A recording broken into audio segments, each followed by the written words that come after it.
All right, Don. Now, it's that time of the year again. We've hit November, which means it's Call of Duty time. Yep. Now, I really like Black Ops 2, and I'm going to get emails about that. But Raul Menendez was a great anti-hero, well, a great antagonist.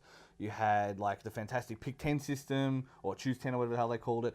I didn't even mind the Strike Force missions. I think it did a lot of good things with the COD series. And that's me praising Treyarch. You're wrong there, but go on. Anyway, that's me praising Treyarch. So I believe that the last good COD game was Black Ops 2, and before that it was Modern Warfare 1. Ghost comes out. They're selling it with, they've got a dog. It's pretty much Modern Warfare 3, but set afterwards. Why should I care, Don? Come on, convince me. Convince me to care. You know what? I'm not. Okay. Because you know all that stuff that you mentioned, the worthy antagonists, the Pick 10 system, none of them are in Ghosts. As in the single player, there's barely any string of a story. You have South American contingency invading America. You have to stop them. You have a dog. That's pretty much it. I think they've realized that no one reads Call of Duty for the article, so it's essentially just a festival of explosions. And granted, there are some pretty explosions and some pretty exciting scenes. There's a water level in here, and it actually works. Oh, wow, okay. And a space level too. That's a first. But the thing is that you have these moments of spectacular explosions and spectacle, and it's fun in the moment, but then you just immediately forget about it. Especially as you just get shuttled down yet another corridor. Now they haven't changed the formula much since Modern Warfare 1, let's be realistic.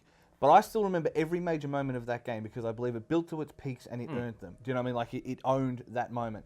And I think that's my concern coming into this, is the idea of it's just more Michael Bay explosions on top of Michael Bay explosions. Did they at least do Dog better than Peter Molyneux did?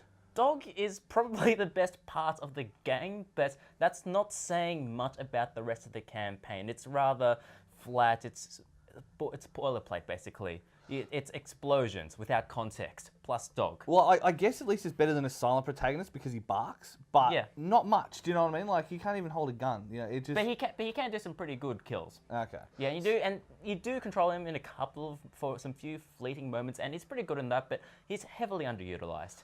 So, when it's all said and done, I mean, even from the multiplayer point of view, it seems like a watered-down version of Pick 10.